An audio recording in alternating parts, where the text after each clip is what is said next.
ஹிந்துசம்ல இருக்கிற most powerful God's வாகனம் number 1 Nandi. பொதுவாக நம்ம எல்லாருக்குமே தெரியும் சிவனோட ஒரு வாகனமா கைலை மலையோட ஒரு மிகப்பெரிய பாதுகாவலனா இருக்கிறதுனா அது நந்தி தான் அப்படின்னு. அதோட தான் எப்போதுமே சிவனோட ஒரு மிகப்பெரிய பக்தனாகவும் பாதுகாவலனாகவும் இருக்கணும் அப்படின்னு ஒரு மனிதனா தவம் இருந்து அந்த சிவனுக்கே பாதுகாவலனா மாறினது தான் நந்தி.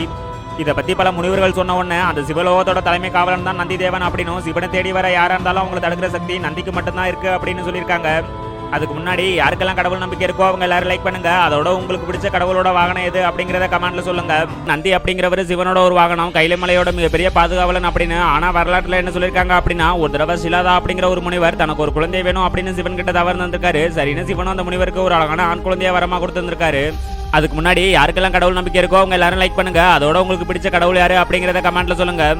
இதெல்லாம் இருக்க ஒரு தடவை சிலாதா முனிவரை பார்க்க வந்த 2 முனிவர்கள் நந்திக்கு ஆயுள் பலன் கம்மியா இருக்கு அப்படிங்கிற விஷயத்த சிலாதா கிட்ட சொல்லியிருக்காங்க. ஆனா இந்த ஒரு விஷயம் தெரிஞ்சு நந்தி அதை பத்தி கவலையப்படாம, நான் சிவனோட அருளால பிறந்த ஒரு குழந்தை, என்ன அந்த சிவபெருமானே காப்பாத்துவாரு அப்படின்னு சிவன் கிட்ட தவறு வந்திருக்காரு. அப்பதான் சிவன் உனக்கு என்ன வர வேணும் கேளு அப்படின்னு சொல்லும் போது, நான் எப்போதுமே உங்க கூடவே இருக்கணும் அப்படிங்கிற வரத்தை நந்தி கேட்பாரு. சரின்னு சிவனும் நீ ஒரு பசுவா உருவம் எடுத்து எப்போதுமே என்னோட வாகனமா என் கூடவே இரு அப்படிங்கிற வரத்தை கொடுத்துருக்காரு. இப்படிப்பட்ட உன்னை பத்தி பல முனிவர்களும் சித்தர்களும் என்ன சொல்லியிருக்காங்க அப்படின்னா, சிவலோகத்தோட தலைமை காவலன் தான் நந்தி தேவன் அப்படின்னும், சிவனுக்கு முன்னாடி நின்று அந்த சிவபெருமானையே காக்குறது நந்தி தேவன் மட்டும்தான் அப்படின்னு சொல்லியிருக்காங்க.